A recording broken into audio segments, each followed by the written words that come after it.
In the courtroom, I wore the Medal of Honor. My father shouted, "You traitor, take that medal off." My brother hissed, "You don't belong in this family." They didn't know a pilot's silence carries the weight of truth. I'm Captain Emily Harper, 37, an Air Force pilot stationed at Buckley Space Force Base in Denver, Colorado. Today, that meant nothing. I sat stiff on a wooden bench in the Denver County Courthouse, the air thick with polished oak and my father's sharp cologne. Robert Harper faced me, his suit crisp, his eyes cold as the Rockies. Beside him, my brother Daniel, a lawyer, checked his Rolex, annoyed I was wasting his time. To them, I was a flaw in their perfect world, a pilot in dress blues, out of place among their silk ties. The gallery whispered, old friends from their country club, their stares cutting through me. I was no longer their Emily, just a stranger fighting for my place. If this resonates, share your story below or just say, "I'm here." Subscribe to join me in battles fought in silence, where truth always finds its wings. The courtroom's silence clung to me, heavy as the Denver air before a storm. I was Captain Emily Harper, 37, a pilot who'd flown F-16s over Iraq, but in that moment, I was just a woman fighting to be seen. My father, Robert Harper, and my brother, Daniel Harper, sat across from me, their faces sharp, unyielding, like the skyscrapers downtown. They weren't just after Margaret's estate, a mansion on Cherry Creek Drive, a trust fund built from her family's oil money. They wanted to erase me, to prove I was nothing more than a smudge on their polished legacy. I'd spent my life proving them wrong, and I wasn't stopping now. I grew up in that mansion, its glass walls framing the Rockies, its rooms cold despite the wealth. Robert owned Harper Realty, turning Colorado dirt into fortunes. His suits were tailored, his handshake a contract, his approval a currency I never earned. My mother died when I was 6, a hit and run on Colfax Avenue, leaving me with memories too blurry to hold. Margaret Reynolds, my stepmother, stepped in 2 years later. She was gentle, with eyes like a summer sky, but her warmth couldn't bridge the gap my father built. She tried, though, baking cookies with me, slipping me books about pilots, smiling when I talked about the stars. But she never challenged Robert's rules, and that silence cut deep. Daniel was the heir apparent, 4 years older with a Stanford law degree and a corner office by 30. He was Robert's mirror, charming, calculated, always a step ahead. At 16, he'd mocked my dreams of flying, saying, "You're wasting your time, Emily. Harpers don't chase clouds." I'd been tinkering with a broken dirt bike in the garage, my hands greasy, my heart stubborn. Margaret watched from the porch, her smile faint, but she didn't speak. That was the pattern. Her kindness stopped short of defiance. Daniel, though, thrived on it. Once, at a family dinner when I was 14, I'd won a state track meet. Robert ignored it, praising Daniel's debate trophy instead. Daniel leaned over, whispered, "You're not competition, Emily. Stop trying." His words weren't just cruel, they were a warning. He saw my independence as a threat, a crack in his perfect future. At 18, home from Colorado State, I set them down in Robert's study, its leather chairs smelling of power. My voice shook, but I said it. "I'm enlisting in the Air Force. I want to fly." Robert's face hardened, his eyes like slate. "You'd throw away this family's name for a pilot's wings? You're no Harper." His voice was low, final, like a door slamming. Daniel smirked, leaning back. "You'll crash, Emily. Always do."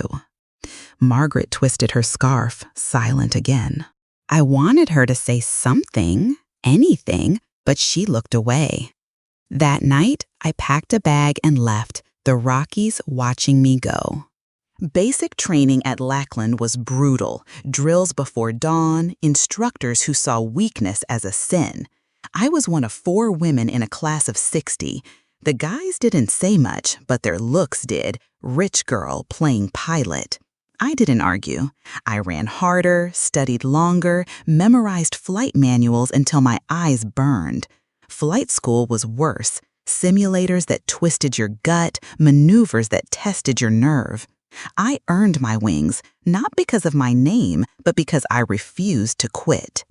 My first deployment was Iraq, 2016. The desert air was thick, the sky a battlefield. I flew close air support, guiding strikes through chaos. During a mission near Tikrit, my squadron hit an ambush, missiles streaking across the night. Airman David Perry's jet was hit, spinning toward the ground. I broke formation, against orders, and flew cover, my voice steady on the radio. "Perry, stay with me." I marked his LZ, dodging tracer fire, until the rescue chopper landed. He survived. Later, Sergeant Nathan Cole, a grizzled vet, grabbed my arm. "Harper, you're our eyes up there." That was my family now, the sky, the crew, the trust. But it cost me. I missed Daniel's wedding, not that he sent an invite. I missed Margaret's charity galas, stuck in a cockpit over Qatar. I missed a guy I loved, a mechanic who couldn't handle my deployments. On a grainy video call, Daniel saw my bunk, concrete walls, a folded cot. He laughed. "You traded Cherry Creek for this dump? Sad." I forced a grin.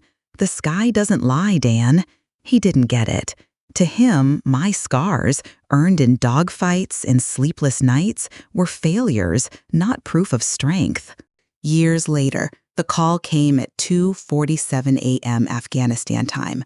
I was in my bunk, flight suit still on, when my phone buzzed. Daniel's voice was flat, cold. "Margaret's dying. Cancer. Dad needs you. Not we need you. Not she asked for you. Just a summons, like I was hired help."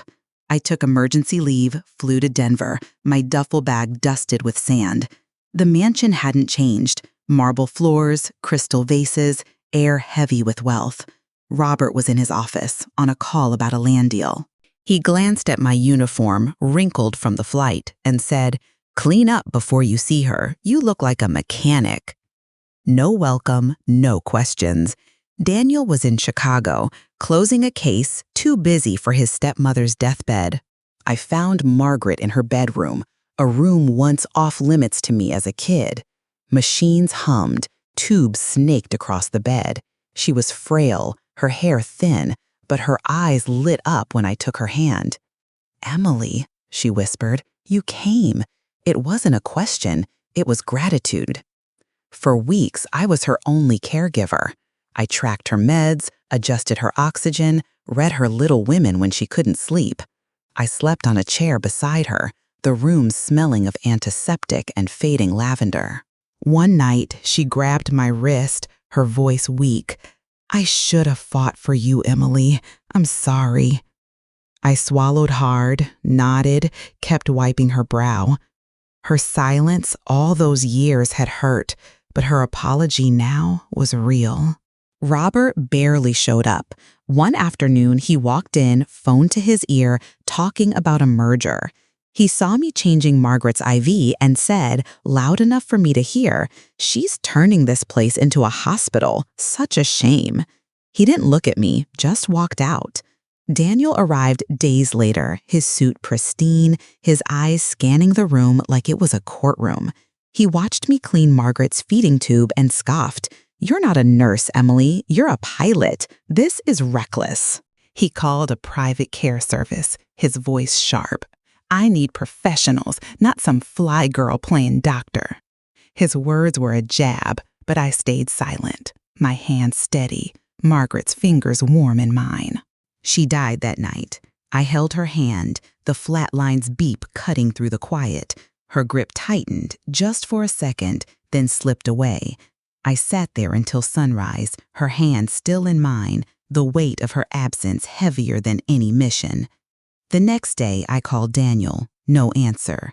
Robert came in, adjusted his cufflinks, and said, "Funeral's Friday. Keep it simple. No grief, no words, just logistics." 3 days later, an envelope arrived, my name in bold. Inside was a letter from Daniel's law firm, accusing me of manipulating Margaret, challenging my place in her will. Not a thank you, not a condolence, a lawsuit. I sat on the mansion's back porch, the Rockies dark against the sky. The air smelled of pine and loss. I pulled out a photo from my wallet. Margaret and me, 10 years old, at a Denver air show, her arm around me, both of us grinning at a stunt plane. I thought it meant we were close. Now I saw the truth. She'd loved me, but never loud enough to drown out Robert's rules. I remembered a moment from flight school when an instructor said, "Harper, the sky doesn't care about your name. It cares about your nerve." I'd built a life on that nerve, without their approval, but this fight was different. Daniel's coldness wasn't just about money. As kids, he'd hated how I'd challenge him, racing him on bikes, fixing things he couldn't. Once, at 15, I'd rebuilt a lawnmower motor. He'd kicked it, said, "You're not better than me." Robert had laughed, proud of his son's edge, not my skill. Daniel's need to win, to be the only Harper who mattered, drove his cruelty now. He didn't just want the estate. He wanted me gone, erased from the family story. I drove to Washington Park that night, parked under a flickering streetlight. The city glowed, but I felt alone, my hands tight on the steering wheel. I thought of a mission in Fallujah, guiding a damaged chopper through a sandstorm, my voice the only thing keeping the crew alive. A sergeant later said, "Harper, I'd fly with you anywhere." That trust was worth more than any mansion. I pulled out my phone, found a number I'd saved but never called. James Larson, Colorado Veterans Legal Aid. My thumb pressed call. "Larson," he answered, his voice steady. "Captain Emily Harper," I said. "I need someone who fights like I do." He paused, then said, "I'm listening." The war was on.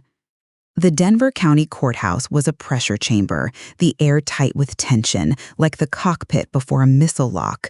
I sat on the hard bench, my Air Force dress blues crisp, the Medal of Honor pinned to my chest, its weight a reminder of battles won and battles still raging.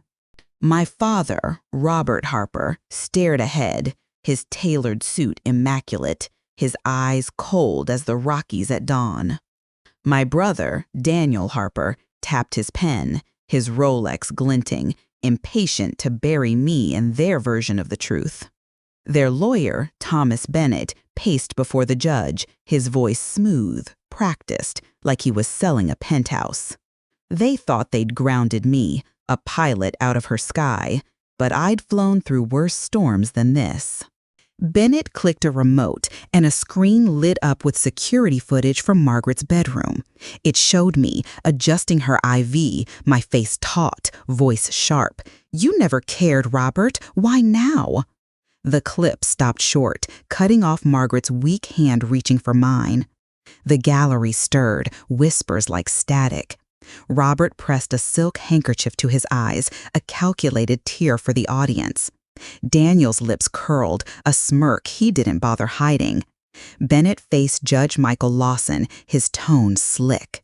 "This isn't the act of a caring daughter, Your Honor. This is instability, a woman unfit to inherit Margaret Reynolds' estate." The words hit like turbulence, jarring, disorienting. My chest burned where the metal sat, now a weapon turned against me. They weren't just fighting for the Cherry Creek mansion or Margaret's oil trust. They wanted to erase me, to paint me as a broken pilot, too scarred to carry the Harper name. I kept my hand steady, my training holding me together. Breathe, focus, don't break.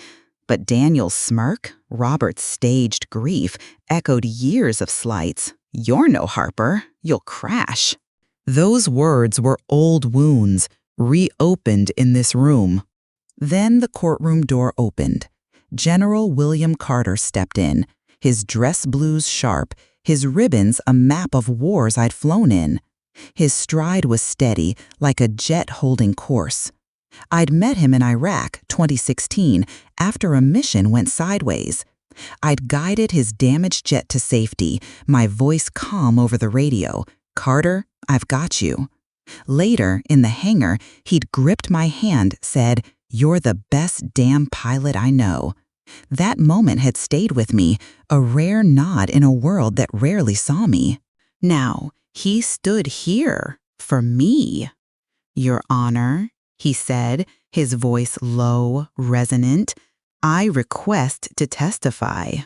Bennett leapt up, flustered. This is an inheritance case, not a military parade. Lawson raised a hand, his eyes sharp. "Speak, General." Carter faced the judge, ignoring the gallery's murmurs. "I've served 42 years, from Desert Storm to Syria. I've seen pilots break, and I've seen them soar. Captain Emily Harper soars. She's not unstable. She's a hero. She saved my life." The room froze, the air heavy. In 2016, near Tikrit, my jet was hit by anti-aircraft fire. I was going down in a hot zone. Harper broke protocol, flew cover, marked my LZ under fire. She didn't flinch. Bennett sputtered, "This is irrelevant to a state law." Carter's eyes cut to him, unyielding. "It's relevant to character, and you just tried to shred hers with an edited clip." He stepped toward me, saluted, slow, deliberate, a gesture that carried the weight of the sky. I stood, returned it, my hands steady, my heart racing but clear. The gallery was silent, the whispers gone. Carter turned back to Lawson.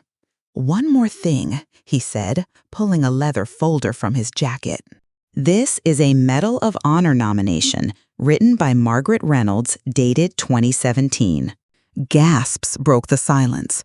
Robert's handkerchief fell to his lap, his face pale. Daniel's pen stopped, his knuckles white.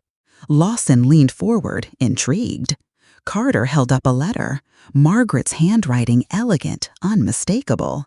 "She wrote this after Emily's mission in Tikrit," he said. "Margaret wanted it delayed, fearing publicity would endanger Emily's deployments.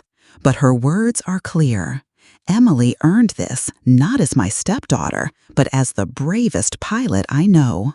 He handed the folder to the bailiff, who passed it to Lawson. The judge flipped through mission logs, photos, and Margaret's letter, signed with her steady hand. My throat tightened. I didn't cry. Combat taught me to save tears, but this was Margaret seeing me, her voice louder in death than it ever was in life.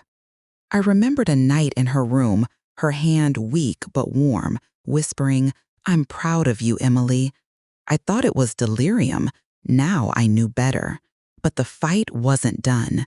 James Larson, my lawyer from Colorado Veterans Legal Aid, stood, his voice calm, precise. "Your Honor, we have one more piece of evidence." He played a video, the same hallway, a different angle. My voice was softer now. "I didn't come for money, Margaret. I came for you." She gripped my wrist, her words faint but firm. "You're the only one who stayed. This house is yours, Emily. I'm sorry I let them hurt you." The screen faded. The silence was thick, like the moment before a jet breaks the sound barrier. Then Susan Mitchell, Margaret's closest friend, stepped forward, her gray hair pulled back, her hands steady. "I have a statement," she said, holding a folded check. $25,000 from Daniel Harper, dated 4 days after Margaret's death. He offered it to delete the full footage you just saw. I couldn't do it. I never cashed it. Bennett tried to object, his voice cracking. "Hearsay." Lawson's glare silenced him. "Enough, Mr. Bennett." The gavel fell, sharp, final. "Based on Margaret Reynolds' clear intent and the evidence," Lawson said, "I rule for Captain Emily Harper. The estate is hers. The trust is hers. Claims of instability are baseless." The room exhaled, tension breaking like a cleared runway. I didn't look at Robert or Daniel. Their faces, pale, stunned, said enough.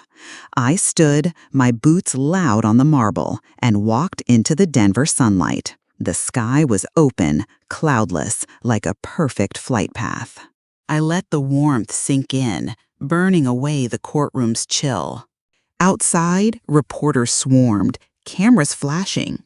"Captain Harper, what's next?" I didn't answer. General Carter stood beside me, his presence a steady wingman. I saw Robert and Daniel slip out a side exit, heads down, their empire crumbling. Daniel paused on the steps, facing the press, his voice smooth. "We fought to protect Margaret's legacy. Sometimes family requires tough choices." His smile was flawless, but I didn't stay to hear more. Larson opened the car door and I slid in, the city blurring past. That night, in my rented apartment off Colfax, I sat in my uniform, the medal unpinned, resting on the table. My phone buzzed, a text from Robert. "You've ruined us, Emily. Enjoy your hollow win." No apology, just blame. I stared at the screen, my thumb still, no words worth typing. The mansion wasn't just brick and glass. It was where I'd sat with Margaret, reading through Fevers, holding her hand as she faded. To them, it was a status symbol. To me, it was proof I'd shown up when they hadn't. 2 days later, Daniel called, his tone syrupy. "Hey, Emily, rough week, huh? Let's move on. There's a gala at the club Saturday. Come, show we're still family." I took a breath, my voice low. "No, Daniel. Families don't lie, don't bribe, don't erase each other. You tried to bury me. I'm done." He laughed, light, dismissive. "You're too dramatic." I cut him off. "Delete my number." I hung up, my hand trembling, but something in me lifted like climbing out of a dive. I moved into the mansion the next week. The marble floors echoed, the chandelier dim without Margaret's laughter. I unpacked slowly, each box a step toward claiming this space. I found a photo, Margaret and me, 12, at a Denver air show, her arm around me, both of us watching a jet streak by. I set it on the mantel, upright, a truth I could keep. Daniel's cruelty wasn't new. At 16, he'd seen me fix that dirt bike and sneered, "You're not outshining me, Emily." His need to be the only Harper drove him to that check, to that video, to this fight. Margaret had seen it too. Once, when I was 15, she'd whispered, "He's afraid of you, Emily. You're free in ways he'll never be." I hadn't understood then. I did now. I thought of Carter, that night in Iraq when he'd found me in the hangar, my hands still shaking from the mission. He'd handed me a squadron coin, scratched but heavy. "This is for nerve," he'd said, "not medals." I kept it in my pocket, a reminder that someone saw me, not the Harper name, just Emily, the pilot who stayed steady. That trust, that coin, carried me through this war too. The mansion on Cherry Creek Drive stood quiet, its marble floors catching the morning light, but it didn't feel like home, not yet. I was Captain Emily Harper, Air Force pilot, Medal of Honor pinned to my past, but here I was just Emily, piecing together a life from the rubble of a family that never wanted me. The courtroom's echo had faded. Robert Harper's cold stare, Daniel Harper's smirk, their lawyer's lies. But the silence in these walls was louder, heavy with memories I wasn't sure I could claim. I'd won the house, Margaret's trust, my truth, but victory felt hollow, like landing a jet in fog, not sure if the ground would hold. I moved in on a Wednesday, the Denver sky thick with spring clouds. The chandelier gleamed, but the air smelled of dust and absence. I slept on a couch in Margaret's old reading room, wrapped in a quilt she'd loved, its lavender scent faint, like her voice in my memory. Boxes lined the foyer, unopened, like a mission I wasn't ready to fly. I wasn't erasing Robert or Daniel. I was carving out space for me. The Rockies loomed through the windows, steady, a reminder that some things endure. Mornings started with coffee, black and sharp, brewed in Margaret's old kitchen. I'd stand at the counter, staring at the mountains, thinking of her. She'd been my anchor, even when her silence hurt. Once, at 10, she'd given me a model jet, its plastic wings gleaming. Robert had scoffed, said it was childish. Margaret had winked, whispered, "Fly higher than them, Emily." I'd kept that jet through deployments, a talisman in my bunk. Now, I set it on the mantel beside a photo, us at a Denver air show, her arm around me, both smiling under a stunt plane's roar. That photo wasn't a lie. It was proof she'd tried to see me, even if she faltered. The house was mine, but it carried ghosts. I remembered being 13, sitting on the porch while Robert and Daniel planned a golf trip, excluding me. "You wouldn't fit in," Daniel had said, his voice sharp, like he was marking territory. Margaret had watched, her eyes soft, but said nothing. That silence had stung, but now I saw it differently. She'd been trapped too, in Robert's world of control. Her apology, whispered in her final days, hadn't erased the hurt, but it gave me something to hold on to. I started small, cleaning the study where Margaret kept her novels. Dust coated the shelves, but her handwriting lingered in margins of Little Women. I found a note tucked inside, dated 2 years before her cancer. "Emily, you're my courage. I wish I'd been yours." My throat tightened. I didn't read more, not yet. I dusted the books, rearranged them, let the room breathe. This wasn't about forgetting her. It was about making space for the Emily she'd believed in. The backyard called next. The oak sapling I'd planted stood firm, its leaves catching the Colorado sun. I watered it daily, checked the soil, watched it grow. It wasn't just a tree. It was mine, a stake in a life I'd chosen. The old garden, once Margaret's, was tangled with weeds. I grabbed a shovel, dug until my hands blistered, not to restore her roses, but to build something new. The work was grounding, like flying low over a desert, every move precise, every ache earned. The Denver Veterans Community Center became my sanctuary, a brick building off Spear Boulevard, its walls worn but warm. I wasn't Captain Harper there, just Emily, sitting with women who'd fought their own wars. Rachel Brooks, who'd lost her arm in Kandahar, shared stories of her kids, her laugh cutting through the pain. Karen Walsh, haunted by night terrors, sketched Rocky's vistas, her pencil steady when her voice wasn't. They weren't just friends, they were family, forged in scars and silence. One night, Rachel handed me a beer, said, "You carried Margaret like I carried my squad. That's who you are." I nodded, the words heavier than any metal. Karen opened up during a quiet session, her voice low. "My brother wrote me off after Iraq," she said, "called me broken. You ever get that?" I told her about Daniel, how he'd sneered at my wings, my dreams, my care for Margaret. He thought he could erase me, I said. Karen's eyes met mine, steady. "He failed. You're still here." That night, we sat in silence, her sketch of a mountain beside me, a bond stronger than words. They weren't just listeners. They were proof I wasn't alone. We built something real at the center.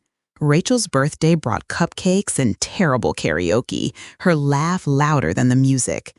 When Karen caught a cold, I sat by her hospital bed, reading her sketches aloud, her smile faint but real. They gave me a chipped Air Force mug, a small thing, but it felt like home. "You belong here," Rachel said, and I believed her. The Harpers had never offered that, not Robert's cold orders, not Daniel's calculated cruelty. This was family, not by blood, but by choice. Back at the mansion, I made it mine. I painted the porch swing sky blue, the color of a clean flight path. I fixed the shutters, sanded the warped wood, my hands more at ease with tools than with Robert's expectations. I tried baking bread, failing twice before a loaf rose right, its crust golden.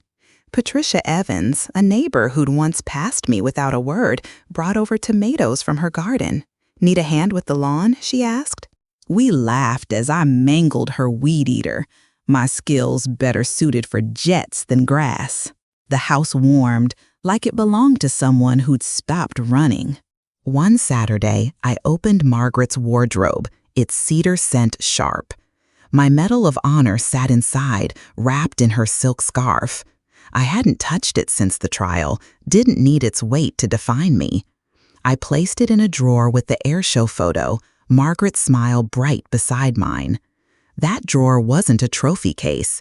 It was a reminder that survival was valor too. I thought of a mission in Qatar, guiding a crippled chopper for a thunderstorm, my voice the crew's lifeline. A sergeant had said, "Harper, you're why we made it." That trust outshone any inheritance. I found another letter in Margaret's desk, tucked in a ledger. "Emily," it read, "you were my daughter, even when I failed you. This house is yours. It's where you belong." I read it thrice, my eyes burning, then set it beside her note. She'd loved me, quietly, imperfectly, and that was enough. Daniel's cruelty made sense now. He'd always feared I'd eclipse him. At 14, I'd beat him in a bike race, his face red with anger. "You're nothing," he'd spat. Margaret had watched, whispered, "He's wrong, Emily." Her belief had been there, even when silent. The days grew longer, the Rockies sharper at dusk. I walked to a diner on Colfax, one Margaret used to love, its neon sign buzzing. I ordered a milkshake, vanilla, like we'd shared when I was a kid. The waitress, Linda Hayes, slid an extra cherry over, said, "You look like you've earned a sweet day." I smiled, tasted the past, and felt Margaret's laugh in the air. The diner wasn't home, but it was close.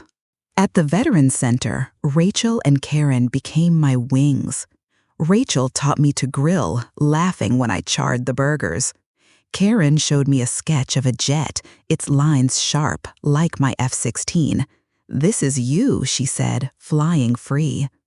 We didn't talk about Robert or Daniel, but their shadows lingered.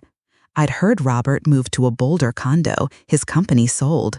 Daniel lost a big case, his smile still perfect for cameras. I didn't care. Their world was a runway I'd left behind. One evening, I found a blog quote by Brené Brown. "Vulnerability is having the courage to show up when you can't control the outcome." It landed like a perfect touchdown, true and steady. I'd shown up for Margaret, for Rachel, for Karen, for myself. One night, I stood in the bathroom, staring at my reflection. My eyes were tired but clear, no longer searching for Robert's approval or Daniel's acceptance. I'd fought, bled, flown, and stayed. That was my victory. Not the house, but the woman I'd become. Spring arrived, and the oak sapling bloomed, its leaves green against the Denver clay. I stood barefoot in the grass, the soil cool, the air alive with rain's promise. The mansion wasn't just a house, it was my story, my fight, my truth. Robert never apologized. Daniel never faced jail for his check. The Harper name still echoed in Denver's elite circles, but it no longer held me. This garden, this oak, this life, they were mine, earned through every mission, every loss, every choice to keep going. If you've walked this far with me, thank you for staying. This story isn't just mine. It's about the fights we wage in silence, the truths we claim. If it sparks a memory, share it below, or just say, "I'm here." Subscribe to keep flying with me through battles unseen, where courage builds the only home that matters.